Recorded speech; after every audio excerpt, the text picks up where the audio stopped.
No se on terve moro hei. Tervetuloa Tapioteen kyytiin. Aika hyväkö edellisessä vlogi-episodissa totesi, että se voi talvi olla ihan mitä vaan Etelä-Suomessa. Vesisajetta tai lunta ja pakkasta. Eihän tuosta kun kuukausi kulunut, kun tuon lauseen mainittin. Nyt on lunta. Eli homman nimi on seuraavanlainen. Nappularengas ajelut jatkuu Ralekilla ihan rehellisessä ehtässä pakkaslumessa. Auringonvalo on vähäistä, mutta ihan riittävän kirkasta. Joulukuun 6. päivä 2023. Itsenäinen Suomi 106 vuotta, paljon onnea, hyvää Suomen itsenäisyyspäivää. Tuossa muutaman 100 metrin matkaa ajelin. Edelleen täytyy kehua hyvät renkaat tämmöisen talviseen teräsrunkoiseen ralekkiajeluun. Mä justiin muistin muuten, että mä oon noihin Pannaanin kotiin. Mitä tekis?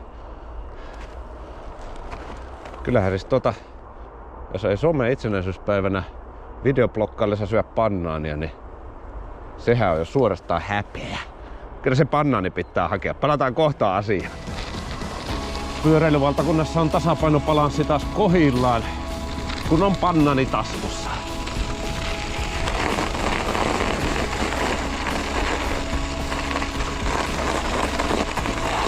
On muuten eri mukavan tuntonen.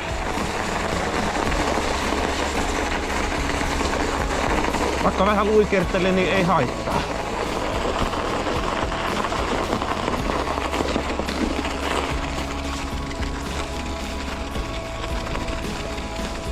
Ai että kyllä on maisemat kauniit.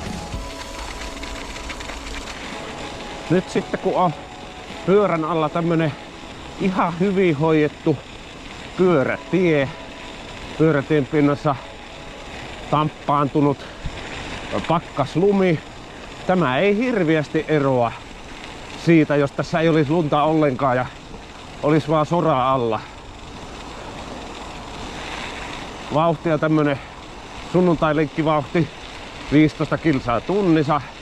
Se on vallan miellyttävä.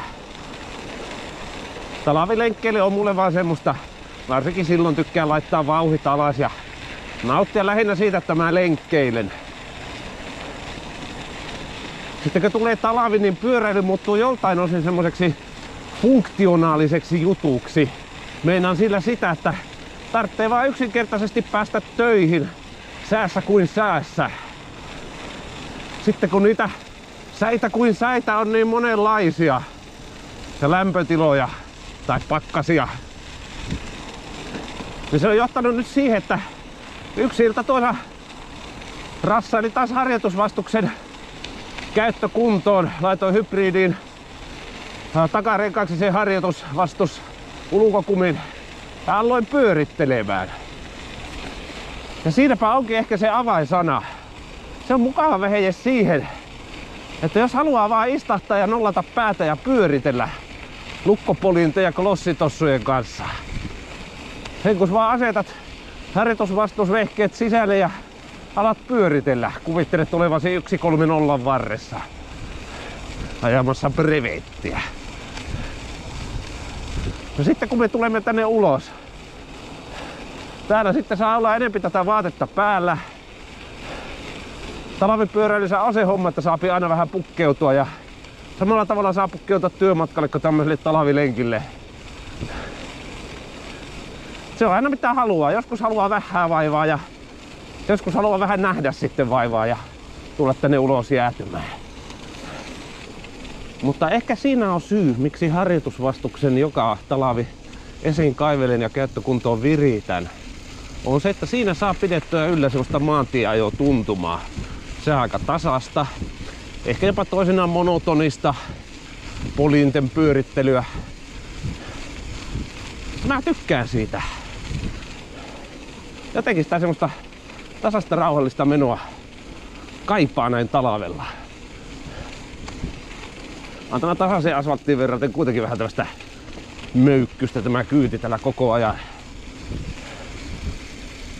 Saman millä fillarilla sitä täällä ulkona ajelee. No tietysti ainahan sitä voisi joku täysjousto maasturi hommata ja naurella sitten näille puheille.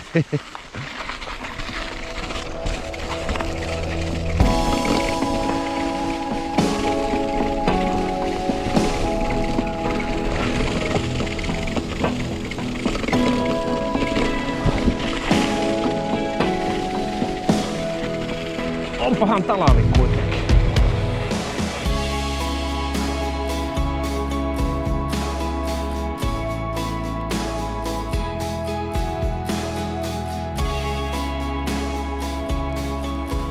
Tapahtuu semmonen klassinen talvipyöräily-vloggailu-jutska. Eli akku hyytyi. Pari kuukautta ollut tämä Hero 8 nyt käytössä. Muuten siinä on ollut akukesto hyvä, mutta pakkasesta se ei tykkää. Siirrytään käsivaralle. Tätä vlogia kuvatessa olen tosiaan mietiskellyt noita sisä- ja ulkopyöräilyn eri puolia. Pistetään tämä rönsylevä puheenaihe nyt sillä nippu, että kumpikin tukee toisiaan ja yksi treenimetodi ei ole toiselta pois. Kyllä talavi on aina talavi.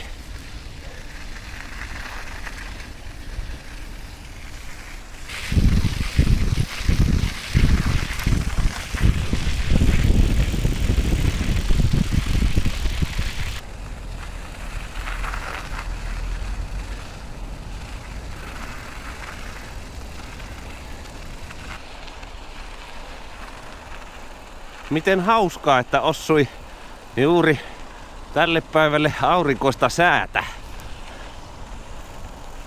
Kyllä muistuu mieleen, että joskus on tähän aikaan vuodesta sajellutkin jäätävää tihkua tai jotain muuta. On ollut harmaata ja pimiätä. Nyt on todella kuulasta ja kirkasta ja viikseni jäätyvät. Englantilaisilla Lontoo, helsinkiläisillä Vantaa. Tervetuloa. Vaikka en mä tainnut Vantaan puolelle kyllä mennä. Tää oli lähellä. Se oli lähellä. Pannaanin Vantaan puolelle kuskaisen. Joskus elokuussa mä lähden tänne samoille reiteille suunnille ajelemaan, missä mä nyt ajelen. Lykkäsi ukkosmyräkän tuo edellisen sillalla. Pidätteli sadetta. Sitten kahti, no nyt se vähän sajet taukuaa. Mä pääsin muutaman 100 metrin verran eteenpäin. Alkoi vielä hirviämpi myräkkä. Salamat löi. Harmiko ei ollut kamera mukana. Se on just semmonen lenkki, että mä ajattelin, että tällä kertaa mä en vloggaile. Vaikka olisi kyllä ollut aihetta. Jutun juurta salamoista. Pääsin Haltialaan. Kyllä sitä vettä tippui randomerinosta. Se oli imennyt itsensä täyteen vettä niin kuin mikäkin sieni. Kyllä siinä oli varmaan kahvilatyöntekijällä hymy herkäsä. Tuli siihen, että kahvia pulla, kiitos. Nautiskelin ja ajelin kotiin. Sitten yhtäkkiä saje lakkasi. Mä pääsin kotiin, mulla oli vaatteet aivan kuivat. Sinivalkomerino Randonneurs tekstillä on pitänyt pintansa tänä kesänä ja tänä vuonna. Kesänä, syksynä ja talvena. Tarkkasilmäiset huomaa, että olen repinyt tuo Sigman mittari irti. Sille on syynsä. Se yksinkertaisesti lakkasi mittaamasta. Liekö siinä telakassa ja mittarissa sitten joku semmonen kosketusongelma toisensa nähe, en tiedä. Olihan se siinä monta vuotta.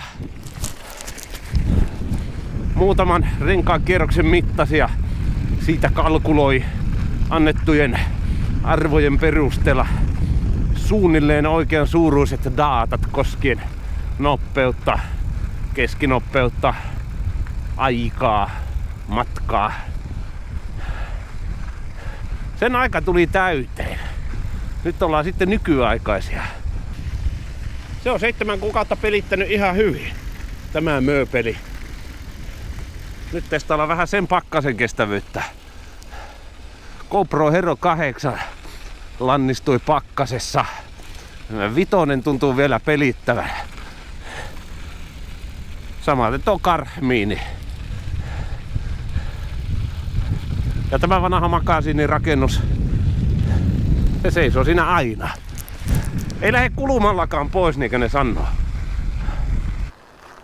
Lumi on hauska asia. Sen lisäksi, että se paljastaa, että tätäkin siltaa pitkin on mennyt pyöräilijöitä, kun tässä näkyy renkaanjälkiä, nappulakuviota ja vähän sileämpää.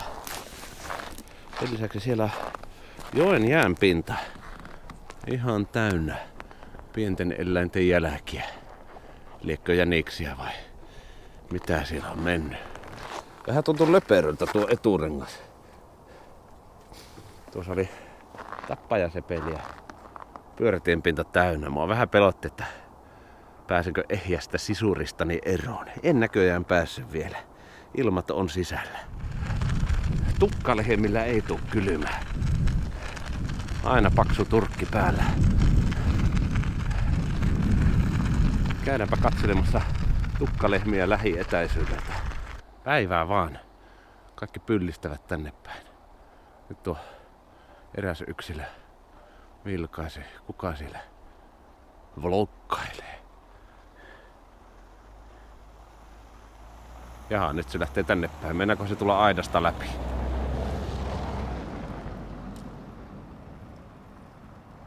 Eikö se alako asioilleen? Annetaan sille vessarauhaa. Teräsrunko ei ole vielä pakkasessa haljennut. Hyvää päivää. Hyvää itsenäisyyspäivää tarkemmin ottaen. Komiako tämä yksi tuli nyt vähän lähemmäs näytille.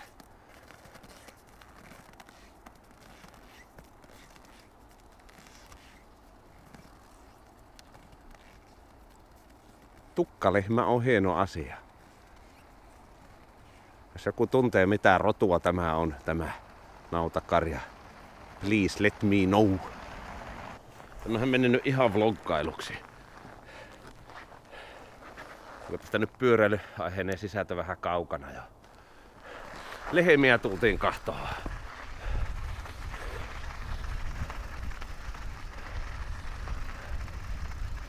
Aina kun mä ajelen revettä ja mä en muista miten mukavaa tulla muuten vaan täällä pyörähtämään. Keväällä, kesällä, syksyllä, talvella. Katsomassa onko täällä hevosia vai tukkalehmiä vai mitä.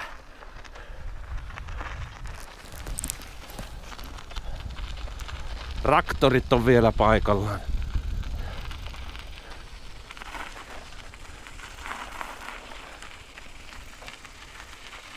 Täällä on vähän tämmöstä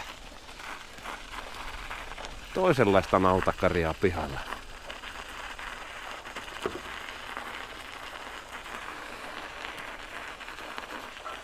Varo sähköpaimenta. Please don't feed the animals.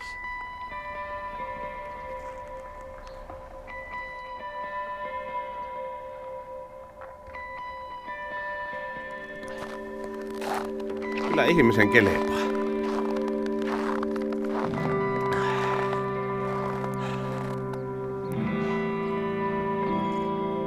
Kylmää ilmaa täällä hengittelee. Vetää jotain 70 asteista mehua. Tämähän suorastaan polttaa.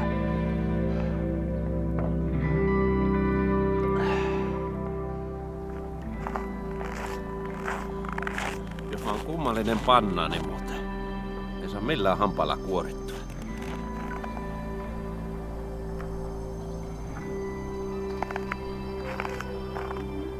Ja onko tämä raaka?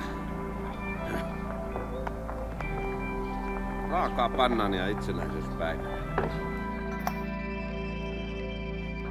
No niin. Ei meillä ole täällä sellaista action-kameraa, jossa olisi Helsingin pakkasia kestäviä akkuja.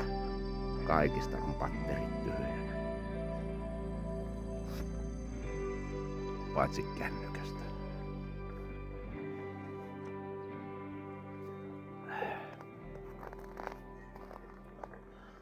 Mutta eiköhän tässä kaikki tämmönen pyöräilyn kannalta oleellinen tullut tänään poristua. Hyvä ystäväni, tässä vaiheessa tullut aika kiittää sinua siitä, että sinä olet tämän pyöräilyaiheisen videoblogin tekeleen kahtelua.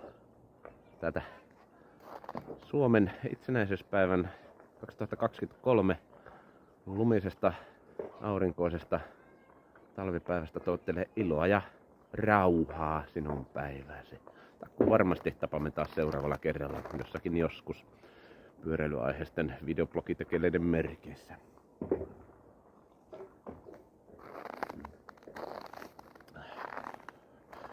Otetaan viimeiset mehuhömpsyt, saksitaan filmi poikki ja sanotaan heippa!